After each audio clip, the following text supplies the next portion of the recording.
სასტუმრო ბიზნესი საქართველოში ზრდის ეტაპზეა. იზრდება როგორც სასტუმროების, ისე ნომრების რაოდენობაც. რამდენად დაბალანსებულია დღეს ბაზარი, რა გამოწვევების წინაშე დგანან სექტორის წარმომადგენლები და სად არის ახალი შესაძლებლობები ინვესტორებისთვის. ამ თემებზე ვისაუბრებთ HSC გრუპის დირექტორთან გიორგი დოლიძესთან. მოგესალმები გიორგი, მადლობა გადაცემაში მობრძანებისთვის. გიორგი, საქართველოში უკვე ვიცით, რომ 2600-ზე მეტი სასტუმრო არის და 113,000-ზე მეტი საწოლი. რა საჩვენებს სტატისტიკა, თუ შეიძლება გითხრათ, რამდენად სწრაფად იზრდება სექტორი?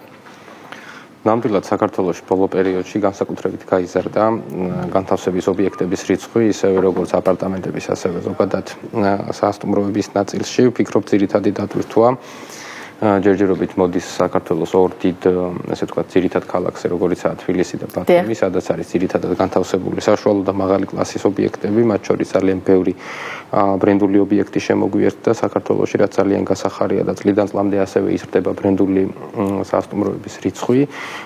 თავისთავად ნაწილობრივ ეს შეიძლება ვთქვათ, რომ მოქმედებს კონკურენციაზე, ქმნის უფრო, ასე ვთქვათ, კონკურენტულ გარემოს, სადაც ცდილობენ სასტუმროები უფრო მეტად გამოიჩინონ თავიანთი მარკეტინგით, უნიკალური ფასეულობები წარმოაჩინონ, ჩააკორექტირონ ფასები სხვადასხვა სეზონზე და ასე შემდეგ, თუმცა საბედნიეროდ მაღალ სეზონს არ ეხება, მაღალ სეზონზე ყველა სასტუმროს, როდესაც არის დატვირთულობა მაღალი, თავისთავად აქვს გამოცხადებული ფასი შესაბამისი ამა თუ იმ სეზონის, ამიტომ ვფიქრობ, რომ უახლოეს პერიოდშიც, როგორც ვიცით, აგეგმილია დაახლოებით 250-300-მდე ახალი ობიექტის დამატება საქართველოს. აი, რა განაპირობებს ეს, რომ აგვხსნათ გიორგი, ამდენი სასტუმროს მშენებლობას?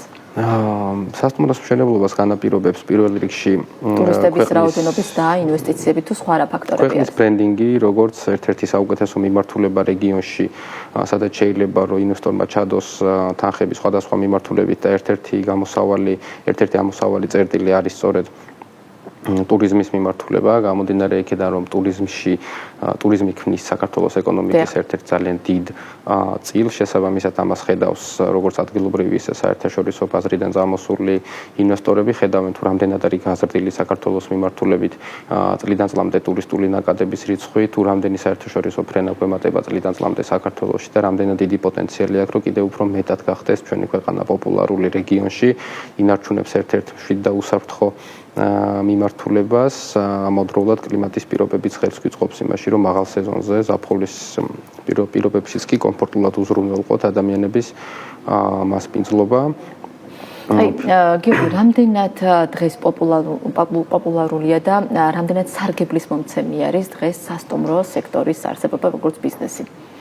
სასტუმრო სექტორი, როგორც ვიცით, ზოგადად უზრავქონებაში, თუ ეს არ ეხება უშუალოდ და კონკრეტულად მხოლოდ დეველოპმენტის მიმართულებას, რა თქმა უნდა, სასტუმრო, ასე ვთქვათ, ინვესტიციასთან ამონაგები მერყეობს ხოლმე დაახლოებით 7-დან 10 წლამდე გააჩნია უშუალოდ სასტუმროს ლოკაციას, ტიპს, კლასს, ბრენდია შემოსული თუ არა და ასე შემდეგ, თუმცა ინარჩუნებს იმ სტაბილურ მიმართულებას, როგორც იყო აქამდე, მიუხედავად კიდევ ამბობ აი ამ გაზრდილი რიცხვების, უახლოეს ხანშიც რამდენი სასტუმროც გვემატება, ეს ვერასდროს ვერ იქნება ისე, რომ დაბალანსდეს ეკონომიკაში 100%-ზე მოთხოვნა და მიწოდების პრინციპები, ანუ ხან იქნება ისე, რომ ერთბაშად ბევრი ობიექტი გაიხსნება, ერთბაშად ბევრი ტურისტული ნაკადი შემოვა. იმისთვის, რომ ინვესტიცია იყოს მომგებიანი.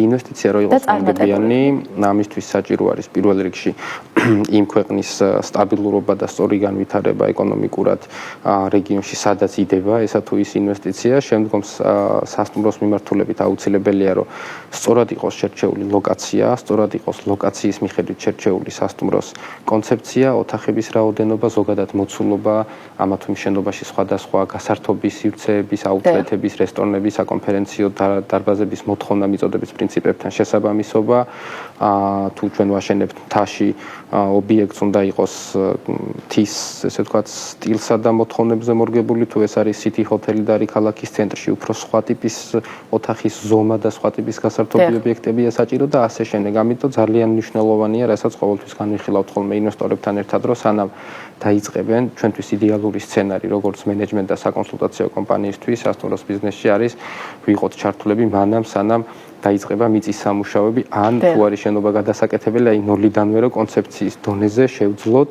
ინვესტორთან ერთად ინტერესების გაწერა, კონცეფციის ჩამოყალიბება, თუ საჭიროა ბრენდთან მოლაპარაკება, ბრენდის შემოყვანა, შიდა გეგმარების სწორად განაწილება. აი თქვენ როგორც ამ დარგის წარმომადგენელი, რომელ რეგიონში ხედავთ ყველაზე დიდ პოტენციალს, სადაც სასტუმროს განვითარება მოხდება? ახლა თუ საქართველოს გადავხედავთ, ძირითადი დაწოლაც ეხლა როგორც თქვით, მოდის თბილისსა და ბათუმზე.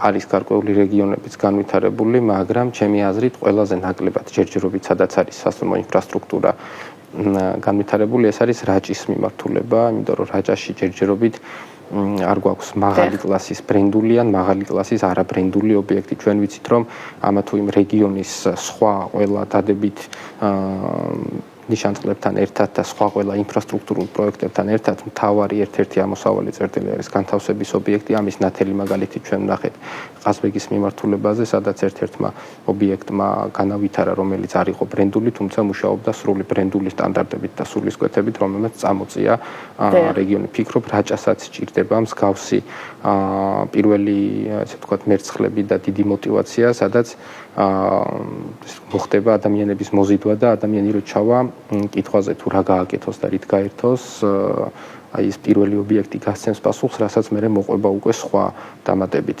სხვადასხვა ინვესტორების მხრიდან დამატებული ობიექტები, როგორც ხდება ხოლმე ზოგადად, ამიტომაც აი იმედია პირველი მერცხლები რაჭაში მალე გამოჩნდებიან.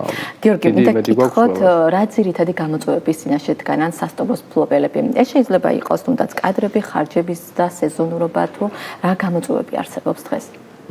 გამოწვევები აქვე ასევე არის რეგიონების მიხედვით, თუ არის სრული 4 სეზონივე აქტიური დაახლოებით ისევე როგორც თბილისში, აქ მეტნაკლებად ხარჯები, შემოსავლები ასე თუ ისე შეიძლება რომ დაბალანსდეს. რეგიონებში, როგორიცაა კახეთი, როგორიცაა ყაზბეგი, სვანეთი და ასე შემდეგ, იქ შესაძლოა უფრო მოუწიოთ ფინანსების მობილიზება მაღალ სეზონზე და შემდგომ გადანაწილება დაბალი სეზონის მიმართულებით. ფიქრობ ასევე კადრების მხრივ არის ხოლმე გარკვეული გამოწვევები, იმიტომ რომ სადაც სერვისში უფრო მეტწილად კოვიდის შემდეგ შეიცვალა ტენდენციები და ვინც გადავიდა თქვათ სერვისის მიმართულებიდან საკურიერო მომსახურებებზე, სატელეფონო, ასე ვთქვათ, ცენტრები, რომლებიც ემსახურებიან დიდ კომპანიებს ამა და ამ მიმართულებებით, იქ უფრო რაღაც მეტი ზოგმა კომფორტი ნახა და ამიტომ ნაწილი აღარ დაბრუნდა და გარკვეულწილად შეიქმნა ერთგვარი დეფიციტი კოვიდის შემდეგ. თუმცა დღეს უკვე ხედავს ჩვენი ახალგაზრდობა, ჩვენც მაქსიმალურად ვცდილობთ, რომ დავანახოთ, რომ მაქსიმალურად დიდი პოპულარობით სარგებლობს და პრესტიჟული არის ჰოსპიტალიტიში მუშაობა. სწორედ ამას ვცდილობთ, რომ ჩავნერგოთ, ესე ვთქვათ, მათ ქვეცნობიერში, რომ სწორედ აღიქვან რას ემსახურებიან და რამდენად პატრიოტულ საქმეს აკეთებენ. მათი ცნობიერების ამაღლებაზე ამ კუთხით. ცნობიერების ამაღლებაზე ზრუნავს მენეჯმენტი, ის უშუალო ხელმძღვანელები, რომლებიც დაქვემდებარების ქვეშაც არიან ესა თუ ის კადრები, იმ შემთხვევაში თუ ბრენდი არის სასტუმროში შემოსული, საერთაშორისო ბრენდის ტრენერები, რომლებიც ონლაინ თუ ფიზიკურად ჩამოდიან და უშუალოდ ახორციელებენ ტრენინგებს და ის გუნდი, რომლის ძირითად ბაზაზეც დგას ესა თუ ის სასტუმროს ობიექტი, ამ შემთხვევაში უკვე შიგნით მიმდინარეობს და მაქსიმალურად ვცდილობ, რომ პოპულარიზაცია გავუწიოთ იმ მიმართულებას, რომ არის ამ სფეროში მუშაობა ძალიან პრესტიჟული, დასაფასებელი და აკეთებენ ქვეყნისთვის ძალიან კარგ და პატრიოტულ საქმეს, რასაც ქვია სტუმარ-მასპინძლობა, რომელიც ტრადიციაც მოსდევთ თითოეულ მათ ოჯახიდან, საიდანაც ისინი მოდიან და ამის უფრო საქმეში პროფესიონალურად გადატანას და დანერგვისკენ მიმართავთ. იმიტომ რომ თითოეული ჩვენთან ჩამოსული სტუმარი გვინდა რომ კმაყოფილი წავიდეს, იმიტომ რომ შემდგომ მან თავის მეგობრებს მოუწოდოს ისევ საქართველოში ჩამოსვლა და ჩვენ ნახეთ, რომ სხვა ყველა სიკეთესთან და სხვა ყველა მარკეტინგთან და ბრენდინგთან მიმართებაში უმნიშვნელოვანესი და ყველაზე ეფექტური არის, როდესაც ადამიანი თავის ოჯახს თუ მეგობრებს ურჩევს, რომ საქართველოში ჩასვლა არის ძალიან კარგი და აი ამ სიტყვა კარგის ირგვლივ უკვე მე თვითონ თავიანთ გამოცდილებაზე აღიქვამენ ხოლმე და იღებენ იმ ასე ვთქვათ დადებით ემოციებს, რასაც საქართველოს თავაზობთ მათ, რასაც აერთიანებს ის ჯაჭვი, როგორიცაა ტურისტული კომპანია, სატრანსპორტო მიმართულება, განთავსების ობიექტი და აი ტრაპიდან ტრაპამდე ყველა უნდა ეცადოს, რომ რაც არ უნდა იყოს ცუდ ხასიათზე, თვითონ სტუმარი გააცილოს ძალიან ბედნიერი და სტუმარს მოემსახუროს ძალიან ასე ვთქვათ ლაღად და ბედნიერად გააცილოს საქართველოსთან. კი ბატონო, თქვენ რაჭა ახსენეთ და ამიტომ მინდა გკითხოთ, რამდენად არის ახლა რაჭის მიმართ ინტერესი, ინვესტორები რამდენად ინტერესდებიან? და თქვენ როგორც დარგის სპეციალისტი და წარმომადგენელი უახლოს პერიოდში როგორ ხედავთ რაჭის განვითარებას? რაჭაში მე როგორც ვიცი, იყო დაგეგმილი და მიმდინარეობს პროცესი რედისონის რეზიდენციების მშენებლობის. ვფიქრობ, ამის შემდგომ უფრო მეტად ესე ვთქვათ, დაასაბუთებს რაჭა თავის პოტენციალს და კიდევ უფრო მეტი ინვესტორის მოზიდვა იქნება შესაძლებელი. ასევე განვითარებები იყო დაგეგმილი შაორის მიმართულებით, სადაც რეზორტული ტიპის ობიექტები უნდა გაიხსნას, ალბათ უახლოეს მომავალში. რაჭას რო ძალიან დიდი პოტენციალი აქვს ლოკაციურად ამას თვითონ ადასტურებს ის რუკაზე მისი განთავსების ადგილი, სადაც არის ფაქტობრივად შუაში საქართველოს დასავლეთსა და აღმოსავლეთ ნაწილს შორის და თუნდაც მაღალმხარჯულნარიან ტურისტებს, რომლებსაც სჭირდებათ, რომლებსაც უნდათ რომ ნახონ ბუნება, სადაც ვთქვათ, არის ხელშეუხებელი ფაქტიურად და ყველა სილამაზე არის ბუნებრივი.